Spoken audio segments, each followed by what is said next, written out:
grace again. And it is my pleasure to introduce the psychology plenary speaker, Father Dr. Dimitrios Moraitis. Father Dimitrios Moraitis is the parish priest of St. Nicholas Church in Portsmouth, New Hampshire. He received his bachelor's in Hellenic College and graduated as valedictorian in 1996. He received his master's degree in divinity from Holy Cross in 1998 and his doctor of ministry from Pittsburgh Theological Seminary in 2006. His doctoral dissertation, entitled Returning the Lost Sheep, the Ministry of Alcoholics and Addicts, the Orthodox Perspective, was published in 2013 and is one of the required books for pastoral theology, for the pastoral theology class at Holy Cross, in which he guest lectures. Father Dimitrios is also a clinician and the spiritual director at Washburn House, Rehabilitation Center for Alcoholics and Addicts in Northwest Massachusetts. He has done hundreds of interventions and led dozens of retreats in the topic of addiction. It's our pleasure again to have him come and speak for us. So again, give a warm welcome to Father Dimitrios.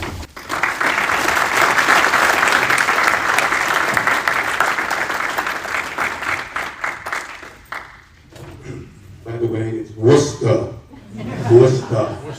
Mass. New Yorkers trying to sound like a Bostonian. Your Grace, Reverend Fathers, brothers and sisters in Christ and in ministry, thank you so much. I have to tell you, I woke up at 3:30 this morning. I could not go back to sleep. I don't think I've ever been more nervous to give a presentation. First of all, all the breakout, all the seminars that we have are so awesome, and I was so intimidated by the fact that we have such talented people. We're going to talk about so many wonderful things. And then yesterday, I looked at the roster of people who registered, and I'm like, what do I have to offer to all of you? But only by God's grace. So let me begin. Actually, before I do that, I'm going to put a stop clock on me, because you know what Dimitrios means in Greek? So those are someone who speaks too much. Your Grace, I'm sure that's one of the things that St. John the Ladder spoke about. As a priest, I must confess two things before I begin my presentation. I've always wanted to write an article. As a priest, I must confess. It started like that. First, I am no longer the spiritual director, nor a clinician at the Washburn House. I recently resigned from my positions there. And I've really enjoyed the last month and a half with only one full-time job. So I'll get together with another treatment center soon. Second, whatever I present to you is not only from my work as a clinician at the treatment center, nor is it from the research and studies that I did while working on my doctoral dissertation. Neither is it necessarily from the training I received from the Betty Ford Hazelton Center or from all of those interventions. The truth is, much of the knowledge that I have and I'm going to share with you today comes from the 35 years that I've been clean and sober from alcohol and drugs. By the way, that's the first time I publicly said that outside of an AA meeting.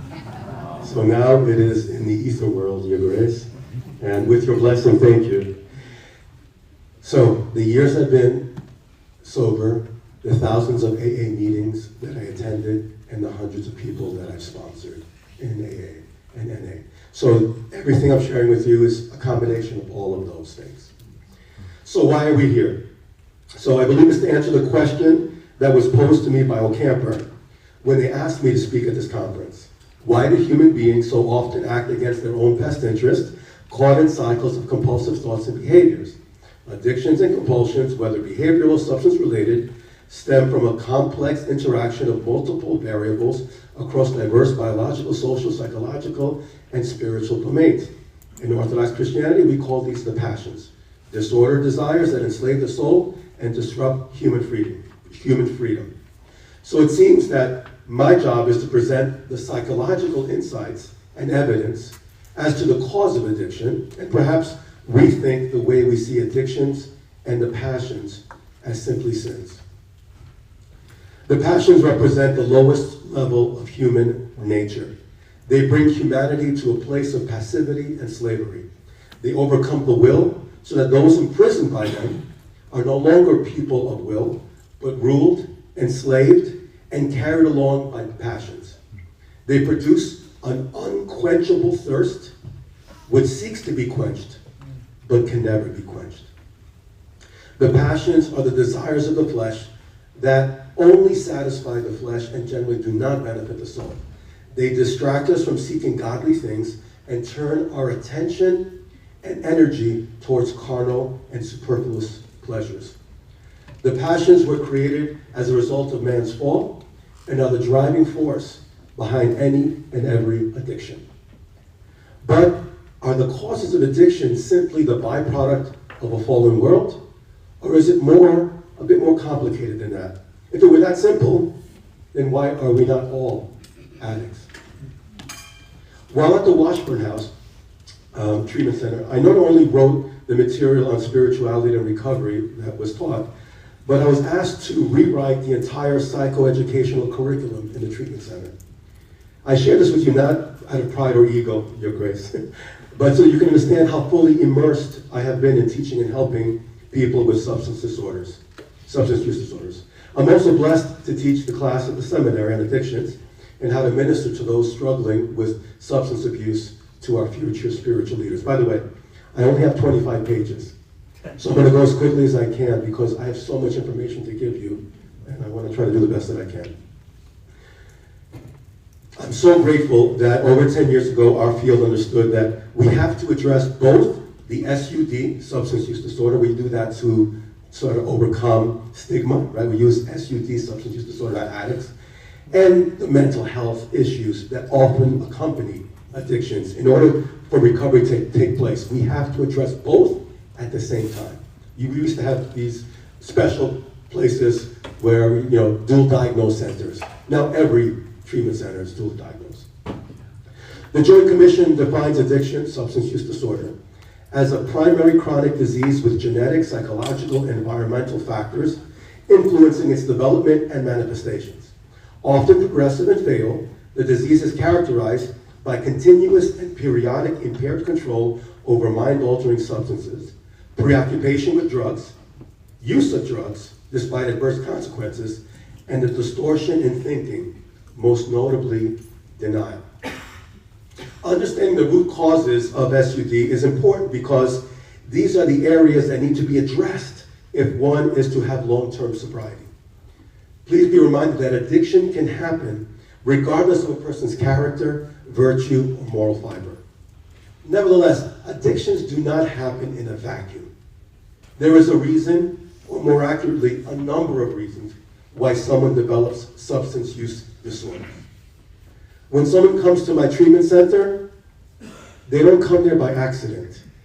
They have hit rock bottom, Your Grace. I consider that the prodigal son moment when he's eating the slop from the pig's food, from the trough. This is that moment that says, what am I doing? So, for the most part, I don't have to deal with denial. When I do interventions, I have to deal with denial. But when someone gets to the treatment center, most of that has been sort of resolved. They accept that they have a problem. So the first thing that I do is sit down with the clients or the patients and do a biopsychosocial spiritual assessment. This provides me with a holistic, multifaceted conceptualization of the disorders of the person. As I ask questions about their present behavior and past events, I realize that there isn't just one cause, but instead numerous biological, psychological, social, and spiritual factors that affect the addiction or cause the addiction, which also end up being the areas that we need to address to begin the process of recovery. What we discover is that genetics, biology, mental health concerns, trauma, social norms, environment, spirituality, and substance availability all contribute to the risk of addiction. This is why one person ends up using substances compulsively, despite highly negative consequences, while other persons can use substances occasionally without a loss of control. I grew up in an alcoholic home with abuse and dysfunction. Why did I end up with this disease? And my brother and sister became very successful in their fields. We're going to delve into that subsequently. Again, I remind you that addiction can occur regardless of a person's character, virtue, or moral fiber. The prominent belief, maybe a century ago, was that addiction resulted from bad choices stemming from a morally weak person. However, that view has long been discredited by scientific research and the medical field. We know now that biology plays an essential role in the disorder. In fact, in 1956, the American Medical Association declared alcoholism a disease that should be addressed with medical and psychological approaches. So, how do we discover the cause of addiction? Substance use disorder is a multifaceted disorder that needs a multifaceted approach. And we find that in the biopsychosocial spiritual model of addiction. We do not pinpoint one thing that causes addiction. We now understand that myriad factors contribute to a person being more or less at risk for addiction. The biopsychosocial spiritual model provides a means of considering the numerous factors that can contribute to the risk of addiction. So let's look at the biological. That's what the bio stands for. Genetics and biology are part of the picture, but not the entire picture. Although there's no addiction gene, there's evidence through twin studies, adoption studies, family studies, and more recently, epigenetic studies, the study of how environments and other factors can change the way that genes are expressed, that addiction has a genetic component. Studies in genetic predisposition are literally centuries old. I think it was Plutarch that says, drunkards beget drunkards. Right? Almost 100 years ago, it was discovered that children of alcoholics are 4 times as likely to become alcoholics. More recent studies show that it might be as much as 51% greater risk. Individuals who are genetically predisposed for addiction enter the world with a greater risk of becoming addicted at some point in their lives. As my 2 children were entering adolescence, I sat them down and warned them about the increased risks they have as a result of having a parent who is an addict. I gotta tell you, my wife and I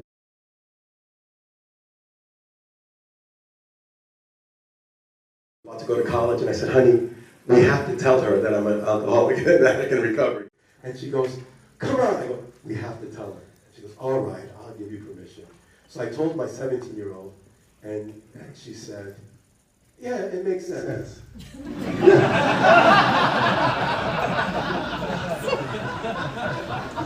You're dry drunk, no.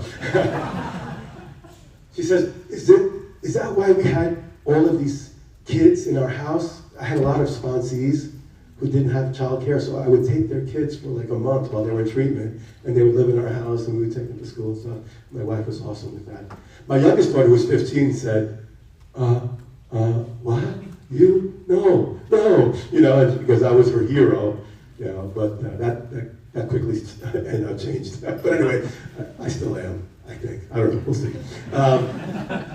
So there are many hypotheses to explain this genetic predisposition, such as the reward deficiency syndrome, which posits that some individuals are born with an underactive reward circuitry, and that subsequently makes them more susceptible to the rewarding effects of drugs of abuse.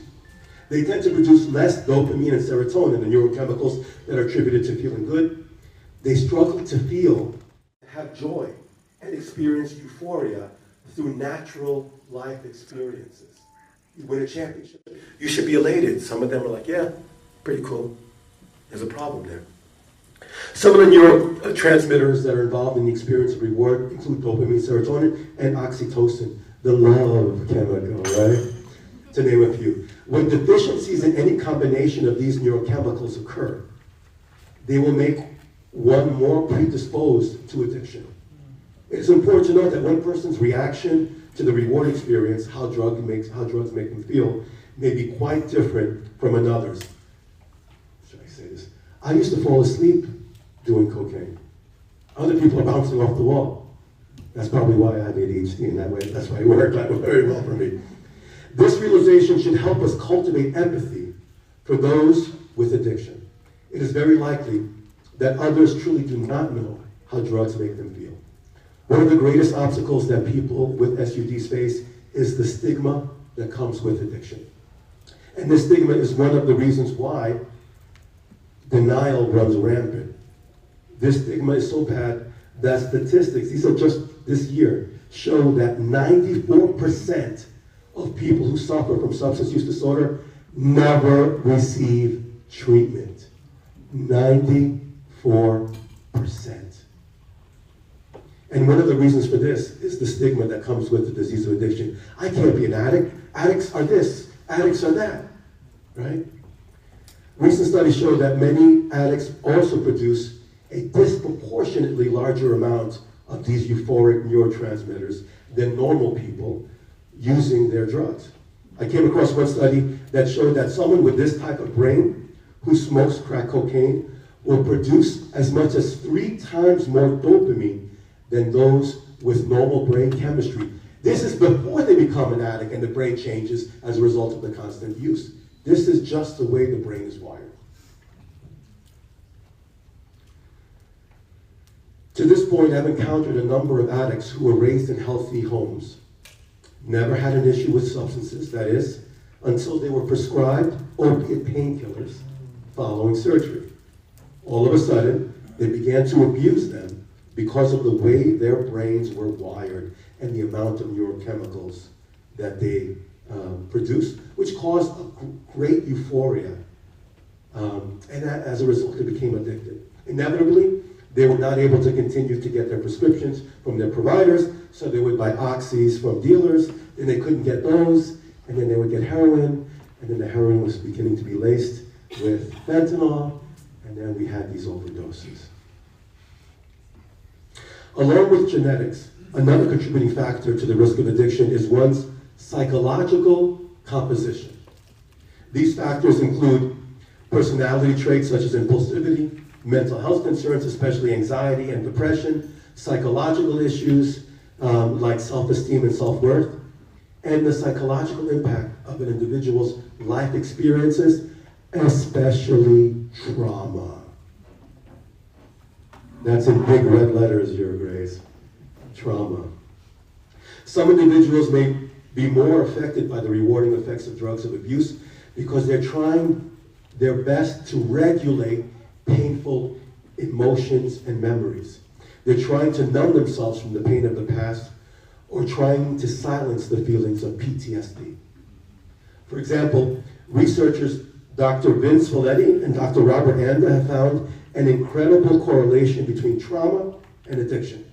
Their study, entitled Adverse Childhood Experiences, or ACEs, found that the more ACEs increased the odds of subsequent drug and alcohol use. One explanation for this trend is that the toxic stress from trauma leads to an unbalanced and unchecked stress response. An individual's stress hormones, including cortisol and adrenaline, seem to be always elevated. These individuals may experience constant hyperarousal, loud sounds causing extreme responses, hypervigilance, always being on guard, and anxiety. And they abuse drugs in an effort to regulate these emotional experiences.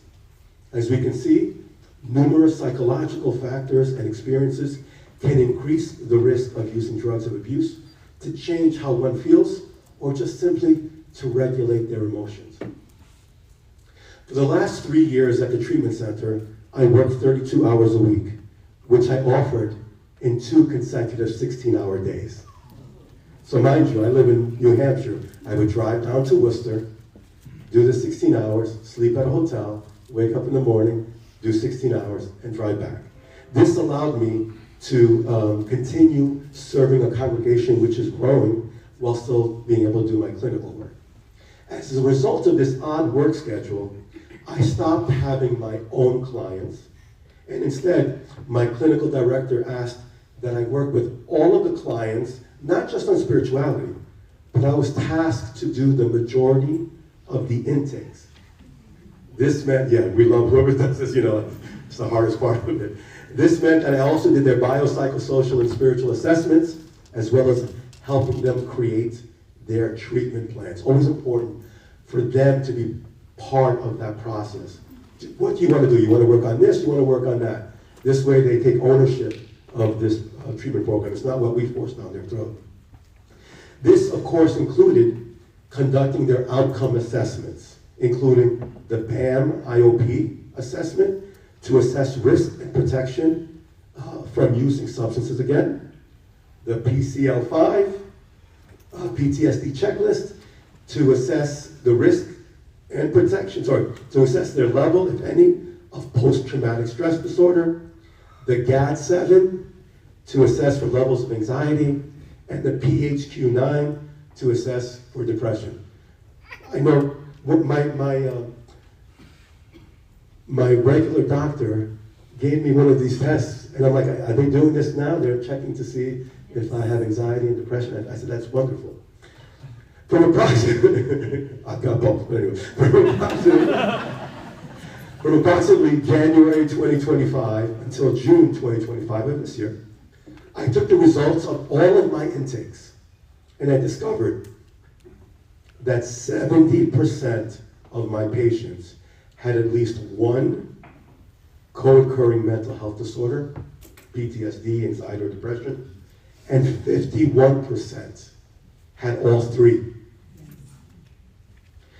Finally, over half of my patients admitted to be being diagnosed with ADHD at some point in their lives. There's perhaps no greater correlation between substance use disorder and mental health disorders than patients who have ADHD.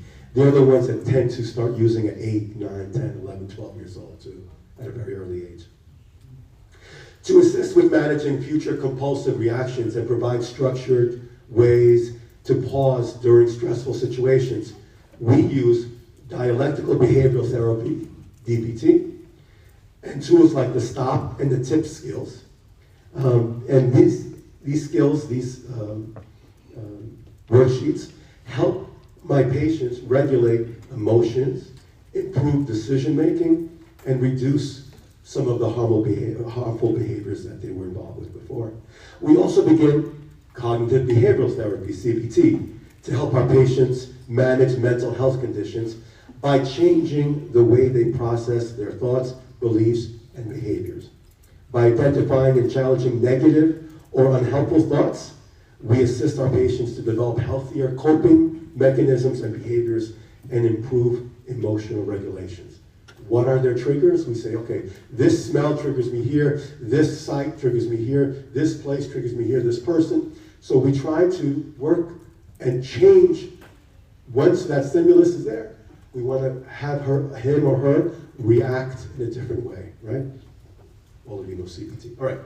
When necessary, we may refer our patients to one of our in-house providers who will help diagnose more acute mental health issues and prescribe appropriate medication. Being properly diagnosed and properly medicated are necessary to sustain any sort of long-term sobriety. I'll say that again. Being properly diagnosed and properly medicated, not over-medicated, and not medicated when not necessary, are necessary to sustain any sort of long-term recovery. If you're not right mentally, it's almost impossible for you to have long-term sobriety, right? It's harder to encounter your higher power, which is really, we'll get to it, the source of the healing. So, the third, oh, my voice lasts a little bit, hang on. The third factor in the biopsychosocial model is social environment to which one is exposed. Social norms, availability, accessibility, legality, modeling, expectancies, societal approval, visibility, targeting practices, and cultural beliefs all influence the experience of addicts, of addiction. An individual exposed to drug use at an early age can be influenced by social modeling learning via observation. Additionally, certain environments have specific social norms related to drug use.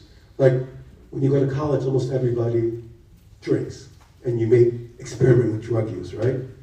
If you grow up in the inner city, like I did, Manhattan and Queens, thank you, New York, or an environment where there is only one parent in the home, constantly moving, physical, emotional, or sexual abuse, or one or both of your parents are addicts, your environment will increase your chances of becoming an addict. I've worked with about half a dozen patients whose parents, all of whom were addicts, gave their children over to sex trafficking in return for drugs or money. And one of them was only 7 years old. How do you recover from that? How do you not turn to substances after growing up in that environment and experiencing such trauma? Removing patients from toxic living environments, including homelessness, which is common in patients with SUD, and placing them in safer and supportive environments such as a halfway house or sober house facilitates environmental healing while reducing triggers and relapse. Let's talk about the spiritual.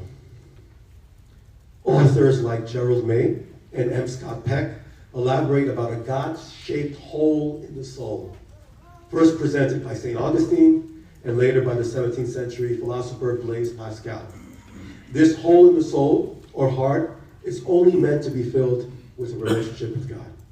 If one tries to fill that sense of emptiness with anything else, drugs, alcohol, sex, food, shopping, gambling, they will never be satisfied. Gerald May writes in his book, Addiction and Grace, I am convinced that all human beings have an inborn desire for God, whether we are consciously religious or not. This desire is our deepest longing and most precious treasure. It gives us meaning. Some of us have repressed this desire, burying it beneath so many other interests that we are completely unaware of it. Or we may experience it in different ways, as a longing for wholeness, completion, or fulfillment. Regardless of how we describe it, it is a longing for love. It is a hunger to love, to be loved, and to move closer to the source of love. This yearning is the essence of the human spirit. It is the origin of our highest hopes and most noble dreams. Our addictions are our worst enemies. They enslave us with chains that are our own making, and yet that, paradoxically, are virtually beyond our control. Addiction also makes us idolaters of us all, because it forces us to worship these objects of attachment, thereby preventing us from truly, freely loving God and one another. The actions of the active addict reflects much of what St. Paul writes in his epistle to the Romans, chapter 1, 18 to 32, as he describes the origin of vice and how Christians ultimately face the wrath reserved for the unrighteous unless they change. Because to turn away from God is to experience his wrath. The fathers of the church have written much on the topic of desire, God, and idolatry. St. Maximus the Confessor says, we have an infinite desiring capacity in the face of which nothing finite can ever satisfy us. In my early recovery, as I attended AA meetings and listened to people speak about their recovery and transformation, I was attracted to certain people who had a peace about them, a conviction in the way they spoke, and had what I wanted for my own recovery. I would inevitably ask them about how they worked their program of recovery, and the one consistent answer from all of them was how important spirituality was in their recovery. In fact, the Big Book of Alcoholics Anonymous states, when the spiritual malady is overcome, we straighten out mentally and physically. Spirituality is important in recovery because addiction takes away our ability to be spiritual. It disconnects us from God, people, and things outside of ourselves. And it disconnects us from ourselves. The integrity of our person is lost, making communion with others impossible. We cease to be his image. We become broken, partitioned, and fractured. To fully recover from addiction People who suffer from SUDs must reconnect to their spirituality, their search for purpose in life and connection beyond themselves. So there are 4 things that addiction takes away from us spiritually. 4 things. The first thing that addiction takes away from us is the ability to choose. When one is in the throes of addiction, everything in one's world becomes centered on using. The entire focus is on the drug of addiction. How to get it, when to get it, who to get it from, where to get it, when to use it, actually using it, and recovering from using it. The sole focus revolves around the addiction. As a result, the addict tends to only value people and things based on his addiction. The substance owns you and robs you of your freedom and likeness to God. An important element of spirituality is free will. Deciding on beliefs, exploring purpose and meaning, and striving to connect with God, people, and powers beyond ourselves. Addiction keeps the addict from choosing anything except their addiction. I can't tell you how many times my patients, when they found out that I was a priest also, actually, I wear black, but I just don't put the collar on because sometimes that can be triggering to certain people. But everybody knows me as Father D. So I come in and I have people, yo, Father D, can you read me exorcism prayers? I swear I'm demon possessed. And they stated their inability to choose for themselves and that the disease had some power over them, which prevented them from choosing what they knew in their hearts was the right thing to do. It reminds me of St. Paul's lament in Romans chapter 7, verse 24. O wretched man that I am, who will deliver me from this body of death? When someone asks me, you know, Father, there's so many demon possessions and you know, being cast out. Is it present today? I mean, we don't see it. I tell them, you try to take away an active addict's drug, you will see the closest thing to demon possession. The second spiritual element that addiction takes away from us is the ability to grow and change. From an outside perspective, the life of an addict can seem random, chaotic, uncertain, but in reality, it is very predictable and extremely routine. Their whole life is focused exclusively on their addiction, and as a result, there's no growth or change in their lives. Everything is about getting the drug, using the drug, and recovering from the drug. Moment after moment, day after day. The addict cannot live his true life. Not being able to be our true selves stops us from growing. Spirituality is encountering challenges and growing from them. Remember that, was it PX90, whatever that thing, the workout thing? They say, what do? It's muscle confusion. You get bigger. Can you tell I'm a former wrestler? You get bigger by confusing the muscles, by challenging yourself. In the same way, spiritually, we do that. Third, addiction takes away our ability to develop and cultivate any real relationships because the sole focus and association is wired to be exclusively with the addiction. So we can't have healthy relationships. Addiction causes dishonesty. Addicts say and do things based on the drug, not because they want to, but because they have to. In reality, they are no longer themselves and cannot form honest relationships with others or themselves. They cannot connect to anything beyond themselves and their drug.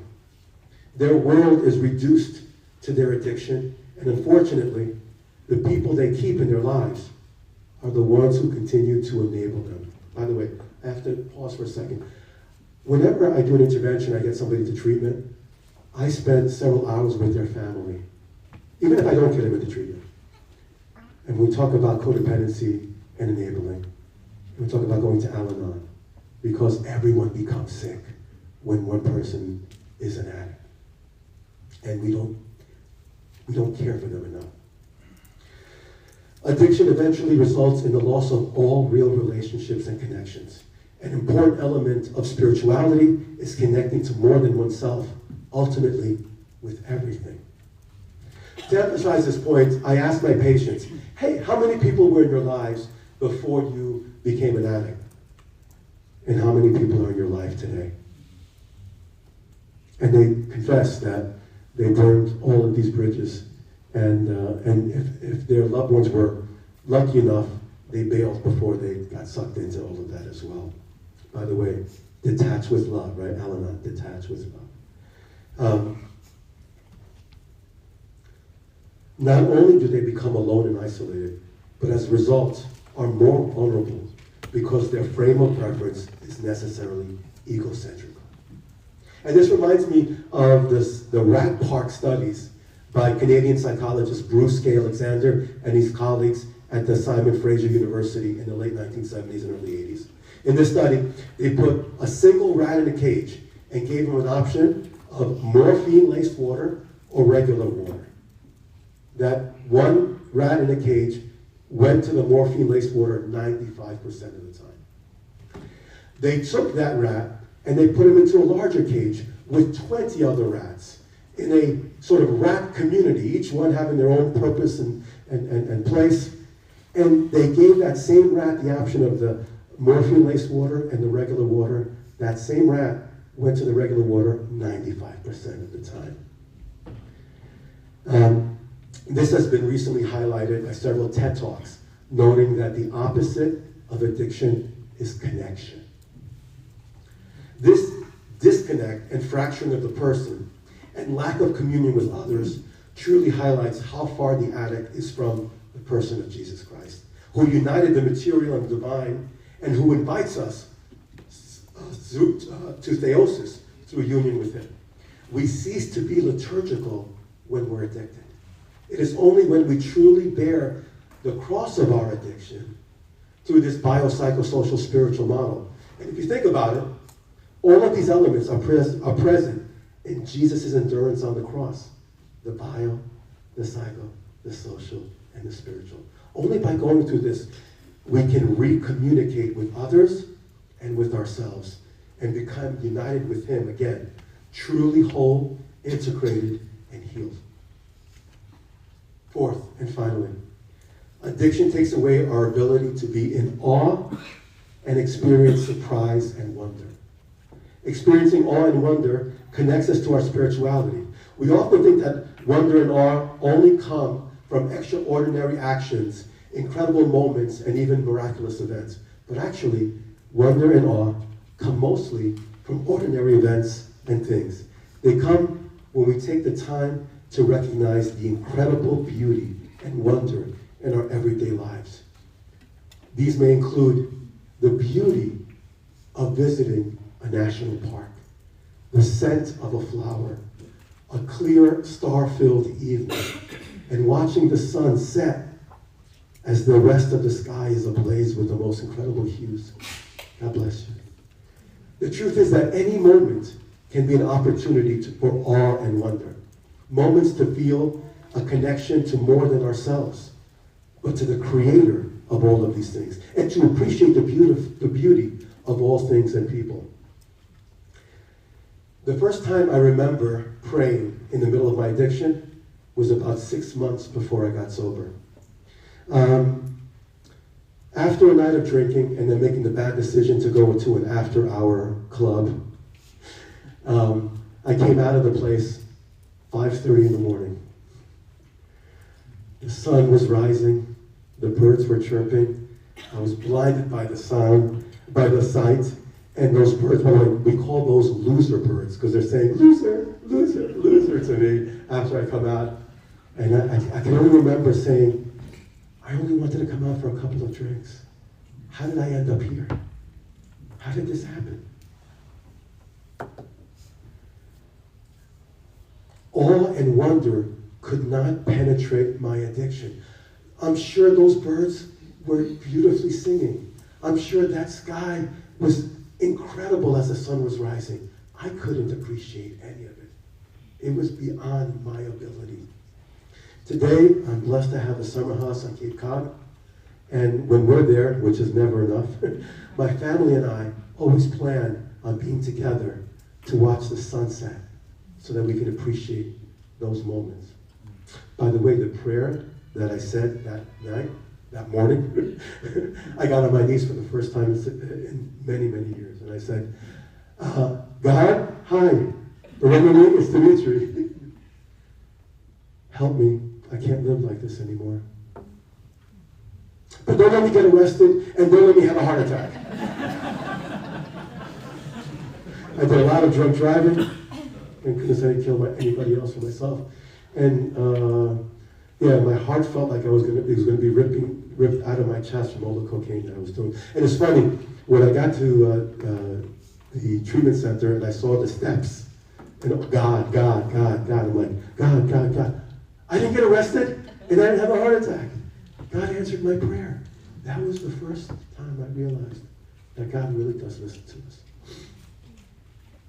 Ironically, it is exactly the four things that addiction takes away from us spiritually that recovery and sobriety return. In recovery, we regain our free will. In recovery, we encounter the challenges in our life journey that we overcome with faith and grow spiritually as a result. In recovery, we establish new and healthy relationships with others. And finally, in recovery, we can once again be in awe and wonder of the presence of God in the natural world and alive in our souls. In the words of Metropolitan Erotheos, therapy of the soul is about freeing the nous, which is the spiritual eye of the soul and the highest faculty of the human being responsible for direct experience and knowledge of God. Humanity has become sick as a result of falling away from God, which has resulted in blindness, darkness, and death, the death of the nous. The fall of man is a failure to function soundly, the confusion of this power with the functions of the brain and the body in general, its resulting subjection to mental anguish and to the surrounding conditions. St. John of the Ladder, Your Grace, writes that evil demons darken our minds, which pushes people to do the things that only the mad do. St. Maximus the Confessor describes the fall of the nous in 4 stages. First, in having a false knowledge, which we can see as denial, if you want to look at it from our perspective. Second, being ignorant of any universal truths. I see this in the justification and rationalization and deflection of my patients, right? Third, having impassioned thoughts. And I see this as the powerful triggers that cannot be controlled for the active addict.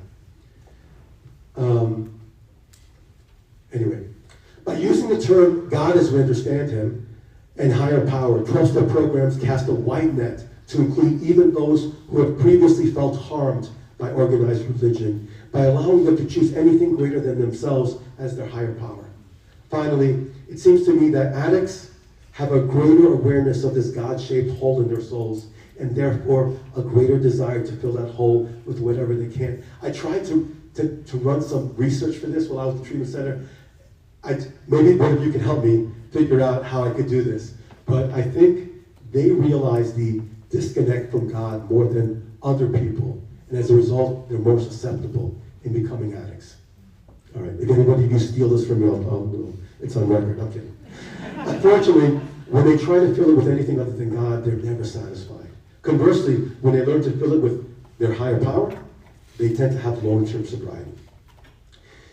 In a study that I conducted as part of my dissertation, I asked over 1,000 people in 11 different states who had at least 1 year of sobriety a series of questions concerning their spiritual recovery journey.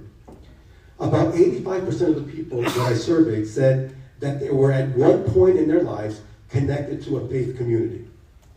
When asked if they were still connected, 20% said that they were.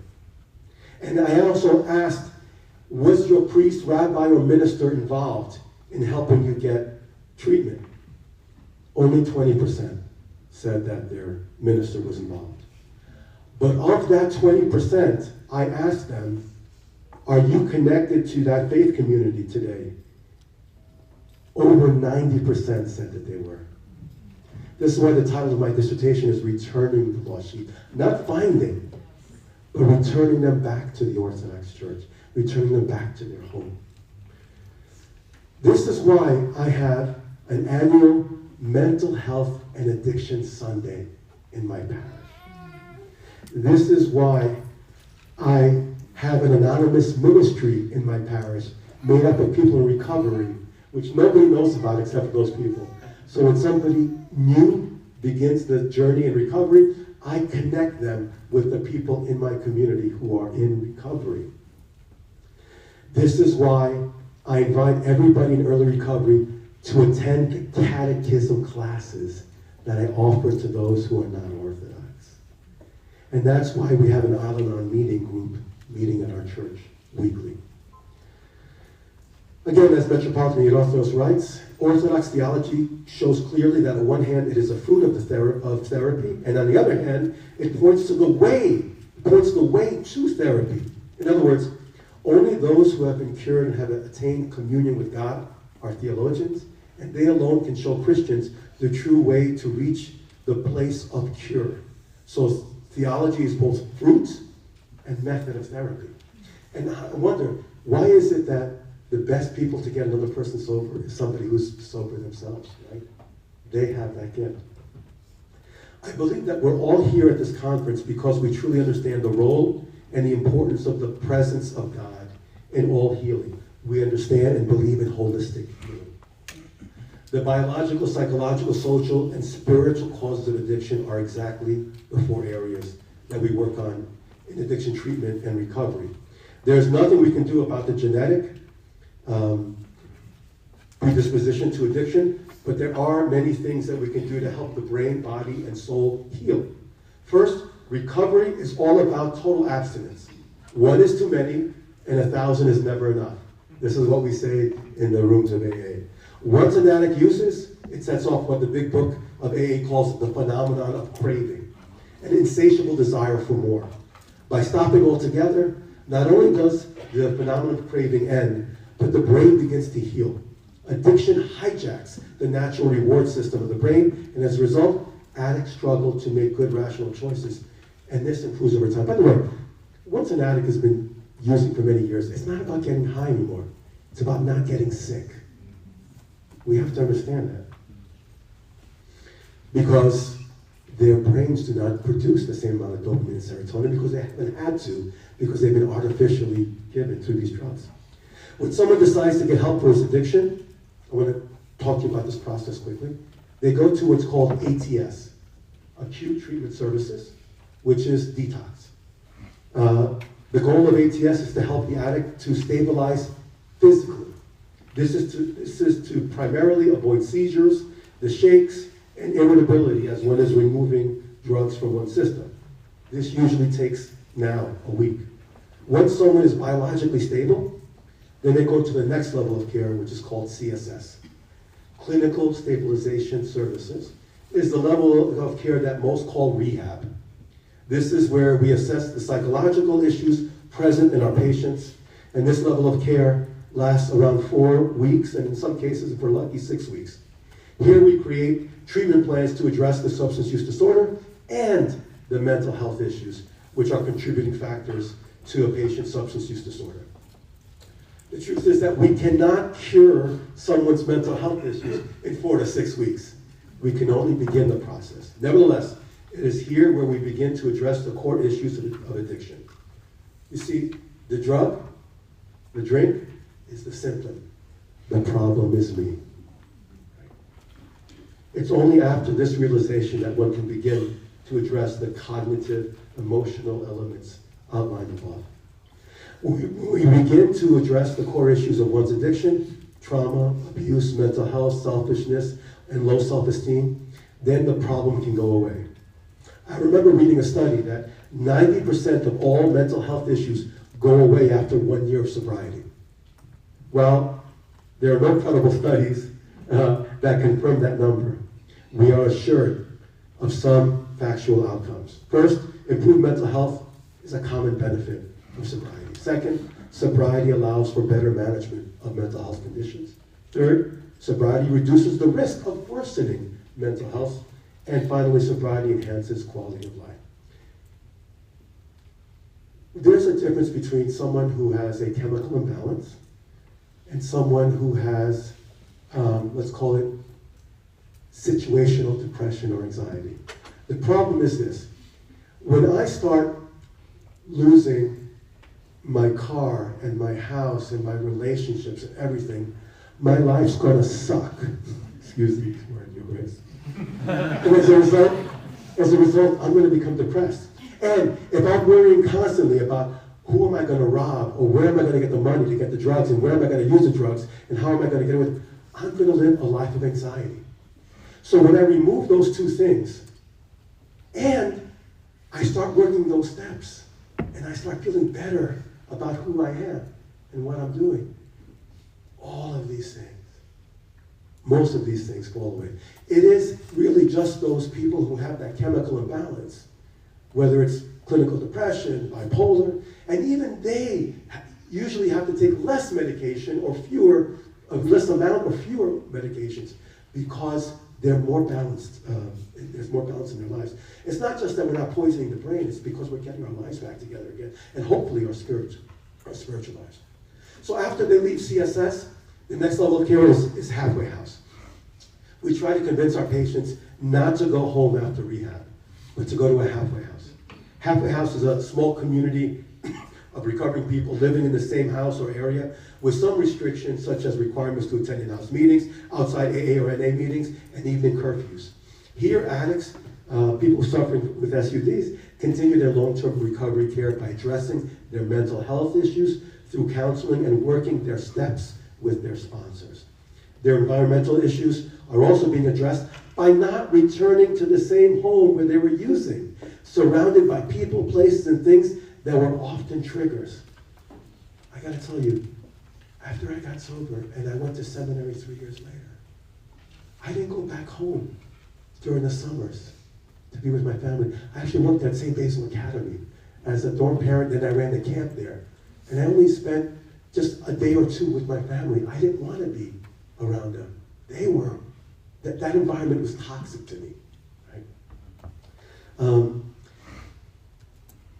Finally, it is at their halfway houses or sober houses that people in recovery have the ability to seek out different houses of worship and places to pray, to reconnect with the God of their understanding. By the way, I went. So God saved me. Which God? Whose God? I was an altar boy, but then obviously I fell away from the church. So I went to a synagogue, I went to a mosque, I went to 4 different Catholic churches, I went to 10 different Protestant churches. The halfway house that I went to was in Fort Lauderdale, Florida. And so all of a sudden, I get lost in downtown Fort Lauderdale riding my bicycle. Lord knows I couldn't drive. And I see this beautiful dome. And on the outside, St. Dimitrios Greek Orthodox Church. And I was like, a church named after me? I walked inside, and there was a wonderful priest. His name is Father Christopher Metropolis. And I told him I was there, and he said, do you wanna stay for confession? I said, sure. That poor man for 3 hours, 3 hours, heard my confession. And it's funny, 2.5 years later, when he's trying to convince me that I have a calling, I'm like, Father, you heard my confession, I can't be a priest, come on. And his answer was, Dimitri, you know what it's like to live in darkness, you know what it's like to be in the grip of the devil, and you know how to free yourself from that, and you're gonna help other people do the same thing.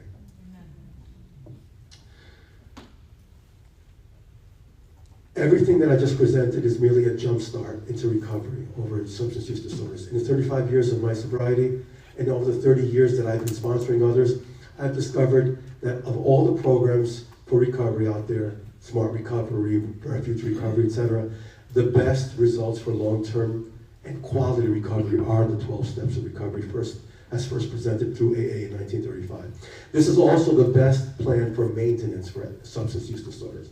And by the way, the steps are in line with our Orthodox teachings. As you can see, using the biopsychosocial spiritual model not only helps people understand the core reasons for addictions, but also lays a roadmap on how to overcome it as well. Before I conclude, I must address the topic of MATs, medically assisted treatment.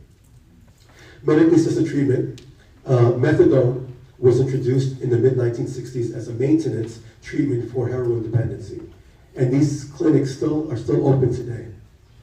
Naltrexone, an opiate antagonist, blocking the euphoric effects of opiates, was introduced in 1984, and buprenorphine, better known as Suboxone and Subutex, was introduced in 2002. These medications have saved thousands of lives of addicts who could not get off opiates without this medical assistance. Having said this, these medications, unfortunately, have also caused problems. I know of several patients who have literally been on Suboxone for 20 years and have unsuccessfully tried to detox from it. I always recommend the monthly shot of Dimitrios or Subutex as an alternative, thereby avoiding that same behavior of, I need to get my fix today, right? If someone asks me to sponsor them, who's on MATs, I only take him on if he agrees to wean off the MAT within 1 year. So why do human beings often act against their own best interests, caught in cycles of compulsive thoughts and behaviors? It's because of a complex interaction of multiple variables across diverse biological, social, psychological, and spiritual domains. We call addiction a disease, but at the same time, we call the struggle of our human condition the result of living in a fallen world. In my opinion, the difference between those who struggle with addiction and severe passions and those who do not lies in these complex biopsychosocial and spiritual influences, which do not necessarily cause addiction, but increase the susceptibility to addiction. Ultimately, it is by addressing mental health issues, and especially focusing on spiritual healing, that we bring about long-term sobriety, as well as spiritual sobriety, which we Orthodox call nepsis. Thank you for allowing me to speak. Sorry for speaking so long.